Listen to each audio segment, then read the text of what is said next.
le rapport de 2022 de la Côte d'Ivoire, sur la Côte d'Ivoire est marqué par un contexte, le contexte de la hausse du coût de la vie, qui a fait beaucoup de grabuge. Il y a eu un afflux des personnes réfugiées, fuyant le conflit au Burkina Faso, et ça, beaucoup de gens ne savent pas. Le nord de la Côte d'Ivoire est rempli de réfugiés aujourd'hui. Nous sommes pratiquement voisins les mines. Il y a une crise diplomatique qui s'est posée entre le Mali et la Côte d'Ivoire, avec l'arrestation de 49 militaires ivoiriens, qualifiés de mercenaires par le Mali. Il y a eu l'arrestation de Michel Bali, qui est présenté aujourd'hui avec nous, pour avoir séjourné au Mali et publié une vidéo critiquant la gestion de la crise par les autorités ivoiriennes. Ce rapport que nous allons présenter sur la Côte d'Ivoire, c'est ça sur 7 points, à savoir la liberté d'expression et de réunion, qui est très important pour Amnesty International. La liberté d'expression et de réunion est le thème de notre campagne mondiale. Vous allez voir peut-être même par ces Kakemono. C'est une campagne mondiale que nous lançons sur 8 ans à travers le monde entier. Et vous allez, durant ces années, vous allez voir toutes les sections d'Amnesty. Nous, en Côte d'Ivoire, on met l'accent vraiment sur la liberté d'expression et des manifestations. Il y a le droit à la vérité, à la justice et à des réparations. Les violences sexuelles fondées, des violences sexuelles ou fondées sur le genre, les droits en matière de logement, les droits à la santé, le droit à l'alimentation et l'intégration de l'environnement.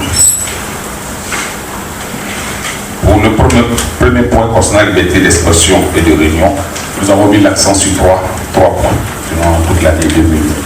En fait, de lutter contre la publication de fausses informations et de faire en sorte que les personnes actives sur Internet, en particulier les blogueurs et blogueuses, les militants et les personnalités influentes, soient soumis à une réglementation par les autorités compétentes.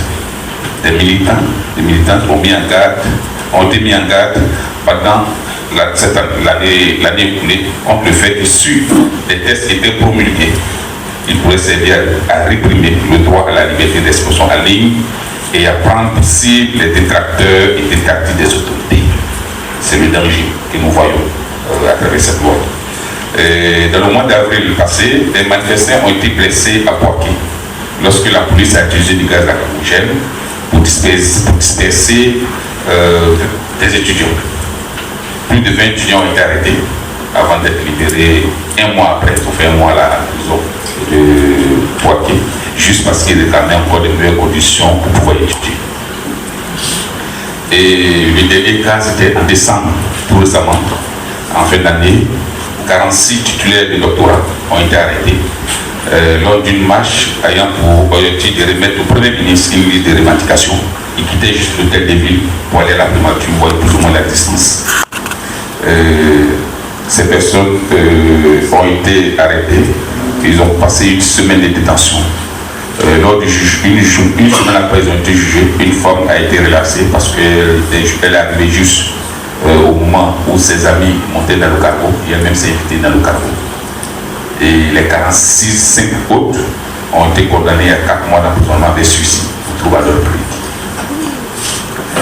Concernant les droits à la vérité, la justice et les réparations, le rapport publié en mars à l'issue de la phase 5 du dialogue politique recommandait des mesures destinées à garantir des élections pacifiques et la mise en place d'un mécanisme permettant aux victimes des violences électorales de 2020 d'obtenir réparation.